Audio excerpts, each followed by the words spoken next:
Do you remember a time when Secrets Paladin was all the rage? When Secrets Paladin would dominate the ladder? That was right after the Grand Tournament was released, and mysterious challenger arrived on the scene with his tagline of "Who am I? None of your business." And Secrets Paladin for quite some time was considered the premier deck in Hearthstone. The times have changed, and Secrets Paladin is not what it once used to be, but it's still pretty strong.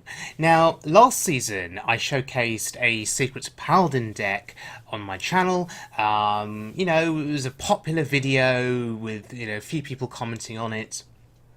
And it worked out pretty well, but there were some issues with the deck, and it sort of lacked a bit of a push in the late game once your challenger had been dealt with, once the secrets had all been played. It lacked a bit of a push. This deck right here, I think, is a better version of Secrets Paladin for the Wild Mode ladder, because you have your early start with Secret Keeper and the secrets, but you've got Lost in the Jungle as well. I think that's actually a really good early game card or spell to play, just to get a bit of early board presence.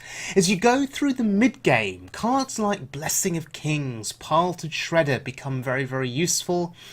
There's Spikeridge Steed, 1 copy, Sunkeeper Tarim, Dr. Boom to take you into the late game, and then finally, to finish off, to give you the late game push, there's not only Tyrion, but Ragnaros Lightlord, who not only heals you or a minion on the board, but can really do a significant amount of damage to your opponent's face with that 8 attack. Yes, Rag Lightlord is your late game push in this deck. So let's have a look at the deck in action against a warrior here. We're at rank 12 on Wild Mode. And Tyrion is not what you want to see. This, oh bloody hell, really? Dr. Boom is certainly not what you want to see.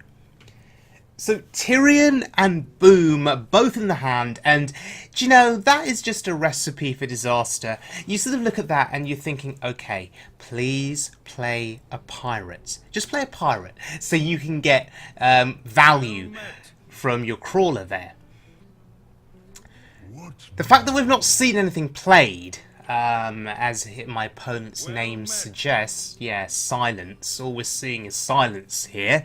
Well, we're not hearing anything, certainly. No pirates can be seen or heard. Makes me think that either he's AFK or he's some kind of a, I don't know, control warrior that's agonizing over whether to coin out an armor smith. Okay.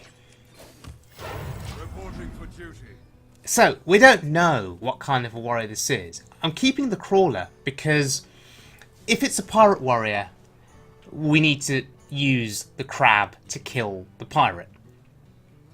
Quite how that works in the Hearthstone world, I'm not so sure. I'm sure a pirate is bigger than a crab, although that crab does look pretty big. I don't know. Anyway, next turn we have muster for battle. We can summon a few dudes. He's really thinking his turns through carefully. Okay, it's Control Warrior. Okay, that explains everything. Okay, we just play the crab then. The Acolyte of Pain, seeing that on the board is very unfortunate. Very unfortunate. Oh, bloody hell, that's even more unfortunate. Okay, so there's going to be some armor gain here. Thankfully for us, we have True Silver. Ordering here, very important. We don't want to give him 2 armor. Just giving him 1 armor there with our ordering. Okay, so it's Control Warrior. I'm going to make the assumption then that he's playing Death Rattles. What do you know? There's a Piloted Shredder. Yeah, so N'Zoth the Corruptor is likely to be on the way at some point. How ironic. Acidic Swampoos. Okay, so we've got some options here. We could set up Avenge with Muster. The other option was to use Blessing of Kings and got a trade. We'll keep Blessing of Kings safe for now, because we want to play around Execute. Because if we'd traded, it would have been injured and then executed. Oh boy. Death Spite. Wow. Okay. Well, that's pretty decent. Do we just Blessing of Kings and push? Because if we play Blessing of Kings and push damage, we'd do 5 to the face, and then he'd have had to still attack it anyway, doing another 5 to the face. But no, Shredder's fine here. Shredder will do 4 damage here to him when he attacks in. That's fine. Happy to save Blessing of Kings. Maybe for a Boombot, actually.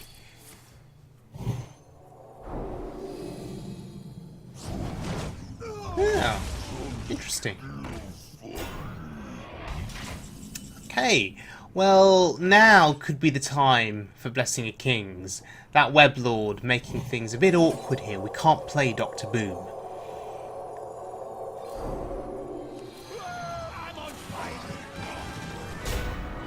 Wow, I've never played Blessing of Kings on a Weblord before. This is a first for me. We're making history. Now, this is a Brawl board. If he's got Brawl, he may just use it here. No, he has Execute. Okay. Huh. Interesting. Well, we can just power our way through the Sludge Belcher. In the back of our mind, we know that N'Zoth the Corruptor is a very real threat past turn 10. So let's see how much damage we can do before we get into N'Zoth range here. Presumably there's going to be a stream of more Death Rattle minions coming down. Or not. Okay, piloted Shredder. Second Shredder, sure. I think we can just ignore it. Possibly?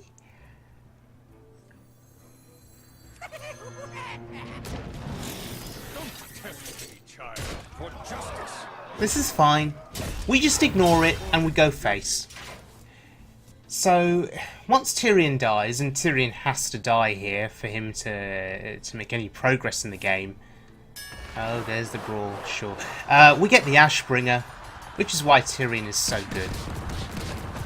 The only thing we're scared of is weapon destruction. Ooh, 3 to the face. That's pretty good. Because now look at the damage we've got. We've got the Boombot doing 1. We've got Ashbringer doing 5. That's 6. Consecration doing 2. That's 8. Ooh, does Tarim change anything? For justice. Well, that's always happening. We're always swinging face. No, we're just short. That's not going to work for us. So the question is, yeah, we'll reveal the consecration here just to get rid of the 2-2. And I'm just going all in here. Just going all in. Sunkeeper Tarim is a big body on the board. It's going to be hard for him to get through. And because his health total is so low, I don't see how he comes back from this. You see, killing the Boombot in itself is ridiculous, because that just risks death on his part. So, what does he do? And even if he clears the board, we've got Divine Favour. We're just drawing to more threats. Well played. 17 cards to his 12 left in both of our decks. Taking a risk here. What happens? It goes face for 2, sure. Okay. So we need 2 damage. Maybe we can find it. Oh, so close.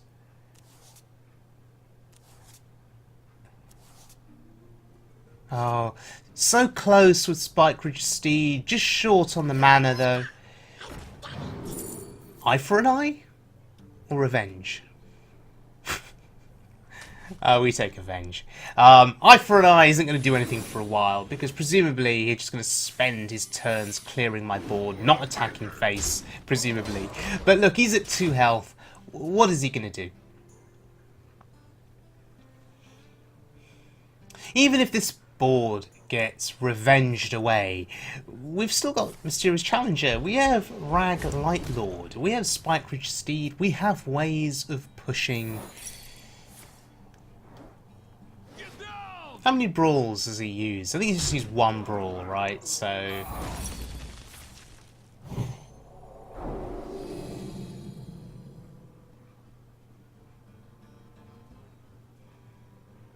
Bash?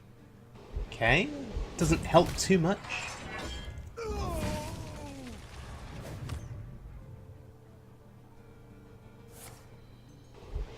Oh, he thinks he can survive. Wow, he's even tanking that.